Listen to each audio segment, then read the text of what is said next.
اعوذ باللہ من الشیطان الرجیم بسم اللہ الرحمن الرحیم الحمد للہ رب العالمین والصلاة والسلام علی اشرف الانبیاء والمرسلین وعلی سیدنا و نبینا محمد مصطفیٰ صلی اللہ علیہ وآلہ وسلم وآلہ الطیبین الطاہرین اللہم صل علی محمد وآل محمد وعجل فرج بعد ہندوستان خرام متعال درود السلام و محمد و علی محمد علیہ السلام.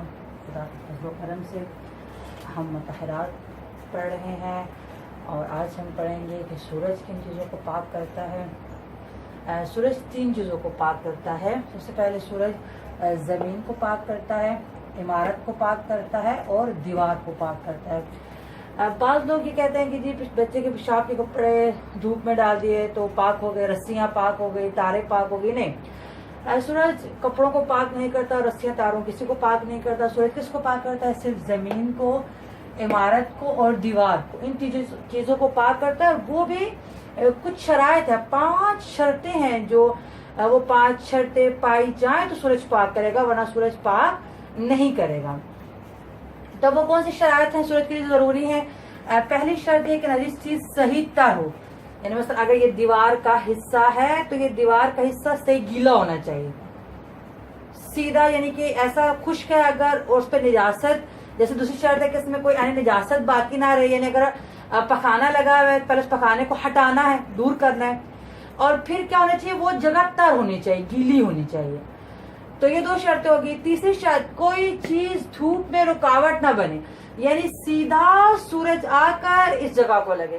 مثلا اگر یہ دیوار کا حصہ ہے، پہلے نجاست کو دور کرنا ہے، پھر جگہ گیلی ہونی چاہیے، پھر سورج سیدھا اس کی روشنی اس پہ پڑے، کوئی رکاوٹ نہ ہو. یعنی اگر آگے پردہ ہے، آگے بادل ہے، آگے دیوار ہے، دیوار سے حرارت آ رہی ہے، روشنی آ رہی ہے، لیکن سورج خود اس کی روشنی اس پر، شعاعیں اس پر نہیں پڑ رہی، تو پھر یہ چیز پاک نہیں ہوگی. ہاں، ہلکا پھلکا اگر بادل ہے وہ مسئلہ نہیں ہے، لیکن اگر ایسا گاڑا بادل ہے کہ جو رکاوٹ بن جائے، یا کوئی اور پردہ رکاوٹ یا دیوار یا کچھ طرح کی بلڈنگ ہے، اس بلڈنگ کے پیچھے سے سورج کی جو ہے نا وہ حرارت تو پہنچ رہی لیکن سورج کی سیدھی شعاعیں نہیں آ رہی، تو پھر یہ چیز، یہ زمین، یہ عمارت، یہ دیوار کا حصہ پاک نہیں ہوگا.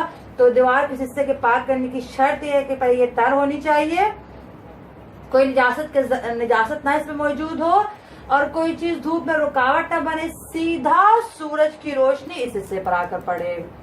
کوئی چیز رکاوٹ نہ بنے، بیچ میں حائل نہ ہو، مانے نہ ہو. یہ تیسری شرط ہے. چوتھی شرط ہے کہ صرف سورج نجس کو خشک کرے، صرف سورج ہی اس سے نجس چیز کو خشک کرے.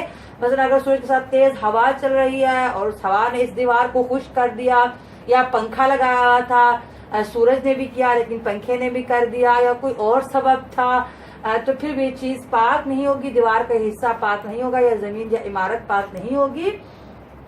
چوتھی شرط یہ ہے کہ صرف سورج کی شعاعیں جو پڑ رہی ہیں وہ سورج اس نجس چیز کو خشک کرے. یعنی اس کے ساتھ اگر ہوا مل کر یا کوئی اور چیز مل کر خشک کر رہی ہے تو پھر یہ چیز پاک نہیں ہوگی. صحیح، یہ تھی چوتھی شرط. 5ویں شرط یہ کہ نجس چیز ایک ہی مرتبہ میں خشک ہو جائے، ایک ہی مرتبہ میں. مثلا ایک دفعہ سورج پڑا، یہ تھوڑی تھوڑی خشک ہوئی، سورج ڈوب گیا، آگے بادل آگے، پھر دوبارہ سورج نکلا اور باقی کو خشک کیا، تو پھر یہ چیز پاک نہیں ہوگی. ایک ہی مرتبہ میں جب سورج کی شعاعیں پڑ رہی ہیں تو ایک ہی مرتبہ میں اس کو خشک کر دیں. بس اگر اس کے آدھے حصے کو ایک مرتبہ میں خشک کرے اور آدھے حصے کو بعد میں، تو جو آدھا حصہ خشک ہے وہ پاک ہو جائے گا، اور جو آدھا حصہ دوسری مرتبہ میں، پھر اس کو دوبارہ گیلا کرنا، دوبارہ سارا کچھ کرنا، وہ پاک نہیں ہوگا. یعنی وہ پچھلی دفعہ والا حساب نہیں ہوگا، پھر اس کو نئے طریقے سے. تو شرط ہے کہ ایک ہی مرتبہ، بس اگر اس نے سورج کی روشنی پڑی اور اس نے کچھ خشک کیا اور کچھ ابھی گیلا ہے تو پھر وہ پاک نہیں ہوگا، ایک ہی مرتبہ میں سارا پاک ہو جائے. تو 5 شرطیں ہیں سورج کے پاک کرنے کی. سب سے پہلے سورج کس کو پاک کرتا ہے؟ سورج صرف زمین کو پاک کرتا ہے، عمارت کو پاک کرتا ہے اور دیوار کو پاک کرتا ہے، اور کسی چیز کو پاک نہیں کرتا. اور وہ بھی 5 شرطوں کے ساتھ. پہلی شرط یہ ہے کہ نجس چیز صحیح تر ہو. دوسرا، اس میں کوئی نجاست باقی نہ رہے. تیسرا، کوئی چیز دھوپ میں رکاوٹ نہ بنے، سیدھا سورج کی روشنی آ کے اس کی شعاعیں پڑے. چوتھا، صرف سورج نجس چیز کو خشک کرے، ہوا یا اور کوئی چیز مل کے خشک نہ کرے.